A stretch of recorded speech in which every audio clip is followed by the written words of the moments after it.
अस्सलाम वालेकुम नाज़रीन, आमिर मियाँ और एस्ट्रो होप मौजूदा हफ्ता 16 था 22 मार्च 2015 का अहवाल बताने के लिए आपके सामने हाजिर हैं। और इस हफ्ते का जो सबसे अहम इवेंट है वो है सूरज ग्रहण, जो कि पाइसेस वालों के लिए थोड़ा सा अलार्मिंग है, क्योंकि ये 20 मार्च को पाकिस्तानी टाइम को 12:30 बजे के करीब शुरू होगा। तो इसके लिए एहतियात कीजिएगा, सदक़ात दीजिएगा, नवाफिल जो है नमाज कुसूफ अदा कीजिएगा और अपना इसमें आज़म मैक्सिमम जितना हो सके पढ़िएगा, ताकि इसके मनफी असरात से अपने आप को बचा सकें। और सदक़ात देने का मकसद भी यही होता है, सदका वैसे भी रद्द बला होता है, और अगर ग्रहण की नीयत से दिया जाएगा तो आपकी बहुत सारी चीज़ें जो हैं इन फ्यूचर जो आपके सामने आने वाली प्रॉब्लम्स हैं या मुश्किलात हैं उनमें भी खातिर कमी जो है वो वाक़ई हो पाएगी। अब बात करेंगे हम मौजूदा हफ्ते के दूसरे हिस्से की, जिसकी इब्तिदा करेंगे हम बुर्ज सरतान से। कैंसर मौजूदा हफ्ते का अमूमी जायजा। 20 मार्च को आपके जायजे के 9वें घर में सूरज ग्रहण होने की वजह से आपके रूहानी उमूर जो हैं उसके साथ साथ आपका कोई मुजव्वज़ा सफ़र जो है कुछ तय किया हुआ जो शेड्यूल था ट्रैवलिंग का, उसमें डिले हो सकता है, इल्तवा हो सकते हैं प्रोग्राम सारे। इनसे बचने के लिए, ताकि आप इरिटेट ना हो, हाइपर ना हो और आपका को फाइनेंशियल लॉस ना हो जाए, इस चीज़ से बचने के लिए आप सदक़ात दीजिएगा, नमाज कुसूफ अदा कीजिएगा 2 नफल, और उसके साथ साथ अपने इसमें आज़म की तकरार भी कीजिएगा, ताकि आप अपने आप को जो है इन मनफी असरात से बचा पाएँ। मौजूदा हफ्ते का तफसीली जायजा। 16 मार्च को सफ़र के किसी प्रोग्राम पर आप अमल करने की कोशिश कर सकते हैं। 17 मार्च को आपकी जो साफ गोई है, सच्चाई है, ईमानदारी है, वही आपके लिए कामयाबी का बाइस बन सकेगी। 18 मार्च को घरेलू जिम्मेदारियों की वजह से आपकी मसरूफियात में इजाफा हो सकता है। 19 मार्च को अहम समाजी नौइयत का काम जो है वो अंजाम दे पाएंगे। 20 मार्च को कारोबार के मुताल्लिक़ कोई अच्छी खबर आप तक पहुँचेगी, अच्छी खबर सुन सकेंगे। 21 मार्च को अपनी सेहत और खुराक के मामलात में आपको खासा मुहतात रहना होगा। 22 मार्च को मंजिल मकसूद सेट टारगेट जो है उनके लिए जो है वो आप स्ट्रगल कर सकेंगे, या अपनी जद्दोजहद को बिल्कुल मंत के अंजाम तक पहुँचाने के लिए बहुत ज़्यादा डिटर्मिन होंगे, बहुत ज़्यादा आपके अंदर जज्बात होंगे कि आज काम निपटा के वापस आना है।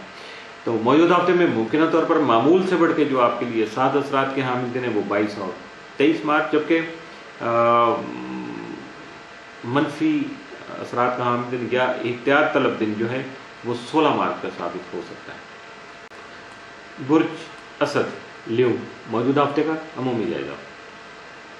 आप आगे मिजाज शम्स यकम तक 20 मार्च जैसे कि 8वें घर में रहते हुए आपको अपने विरासती इंश्योरेंस और क्लेम से मुतल्लिका जो उमूर में उनमें खातिर फ़वाइद का हामिल जो हो साबित हो सकेगा, आपका मददगार साबित हो सकेगा, जबकि आपको अपनी ख्वाहिशात के मुताबिक हालात में बेहतरी लाने, एडवांसमेंट करने के लिए यानी पेशरफ्त को भी मुमकिन बना सकेगा।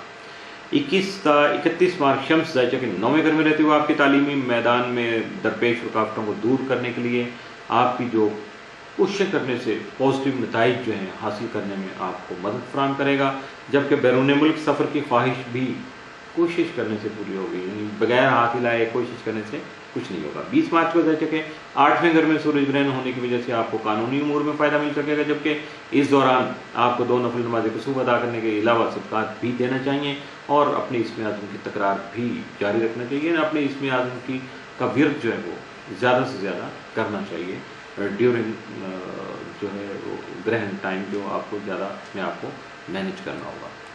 मौजूदा हफ्ते का तफसीली जायजा। 16 मार्च को तालिब इल्म जो है अपने असातिज़ा और तालीमी मराकिज़ से मदद लेकर कामयाबी हासिल कर पाएंगे। 17 मार्च को कारोबारी तरक्की के मामलात जो हैं उनकी तरफ आपका रुझान बढ़ सकेगा। 18 मार्च को कारोबारी मामलात में आपको ज़हनी परेशानी का सामना हो सकता है। 19 को अपनी आमदन और अखराजात में तवाज़ुन को बरकरार रखने की कोशिश कीजिएगा। 20 मार्च को सफ़र के प्रोग्राम किसी तयशुदा या मुजव्वज़ा सफ़र के प्रोग्राम पर अमल दरामद कर पाएंगे।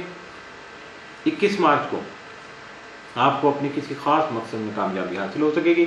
22 मार्च को आप अपनी मौजूदा जो है पोजीशन को मुस्तहकम कर पाएंगे, पोजीशन को मुस्तहकम रख सकेंगे। मौजूदा हफ्ते में मुमकिन तौर पर आपके लिए जो 7 असरात के हामिल दिन हैं उनमें मामूल से बढ़ के तो कोई 7 असरात का हामिल दिन नहीं है मौजूदा हफ्ते में आपके लिए, लेकिन एहतियात तलब दिन जो है वो 20 मार्च का साबित हो सकता है। बुर्ज सुमला बरको मौजूदा हफ्ते का अमूमी जायजा। आपका हाकिम ज़ारा तारीख 14 था 31 मार्च जैसे कि 7वें घर में रहते हुए मुश्तरका उमूर में आपकी भरपूर तवज्जो मरकूज़ रखने के अलावा शरीक हयात के साथ दरपेश मसाइल का हल बातचीत के ज़रिए से तलाश करने में आपका मददगार साबित हो सकेगा। 16 और 17 मार्च को तारज़ होल तरबी के बायस आपके मामलात में इल्तवा या डिले आ सकता है, जबकि दूसरों से बाहमी ताल्लुकात जो हैं उनमें हदबंदी कायम करने से भी आपको परेशानी हो सकती है, लिहाजा मुहतात रहिएगा। 18 और 19 मार्च को तारज़ नब्जुल कुरान की वजह से आप अपनी फनकाराना सलाहियतों का भरपूर इस्तेमाल कर पाएंगे, जबकि आपकी सोच मुस्बत और मुस्तहकम रहेगी। 20 मार्च को ज़ाहिर के 7वें घर में सूरज ग्रहण होने की वजह से आपके अज़वाजी और शरारती उमूर जो है मुतासर हो सकते हैं, लिहाजा मुहतात रहिएगा और इस दौरान अपने मालिक की तरफ रुजू कीजिएगा, 2 नफल नमाज़ कुसूफ अदा कीजिएगा और उसके साथ साथ सदक़ात की अदायगी जारी रखिएगा और मनफी असरात से बचाने के लिए अपने इस्म आज़म भी बगैर गिनते हुए जितना हो सके ज़्यादा से ज़्यादा पढ़ने की कोशिश कीजिएगा। मौजूदा हफ्ते का तफसीली जायज़ा। 16 मार्च को आप अपनी ख्वाहिशात के मुताबिक जो है अपने आप को मुतहरक करके आगे बढ़ सकेंगे, अपने काम सर अंजाम दे पाएंगे। 17 मार्च को शरीक हयात और बच्चों के साथ मिलकर सैर और तफरीह के प्रोग्राम बना सकेंगे। 18 मार्च को कोई अहम खबर सुन सकेंगे जिसकी वजह से आपको सफ़र के मौके मुयस्सर आ सकेंगे। 19 मार्च को घरेलू मामलात में आपकी मसरूफियात बढ़ सकती हैं। 20 मार्च को आपके घर में कुछ अफराद के साथ आपके जो ताल्लुकात हैं वो ख़राब हो सकते हैं, किसी की का अंसर नुमाया हो सकता है, इसलिए अपने आप को मुहतात रखिएगा। 21 मार्च को आप अपने कुछ मसाइल जो हैं उनको हल कर सकेंगे, आपकी उम्मीदें बढ़ आएंगी, आपको बहुत अच्छा मुस्तकबिल नज़र आ रहा होगा और आपका लाइन ऑफ एक्शन जो है उसकी एक्यूरेसी आप तक पहुंच पाएगी। 22 मार्च को आपको रोमांस के मौके मुयस्सर आ सकेंगे, जबकि आपका घरेलू माहौल भी खुशगवार रहेगा। मौजूदा हफ्ते में आपके लिए मुमकिन तौर पर साद असरात के हामिल दिन जो हैं वो 17, 18 और 22 मार्च, जबकि मनफी असरात के हामिल दिन 16 और 20 मार्च के साबित हो सकते हैं। इन 2 दिनों में मामूल से बढ़कर मुहतात रहिएगा। इसके साथ ही मौजूदा हफ्ते का दूसरा हिस्सा भी इख्तिताम पसीर हुआ।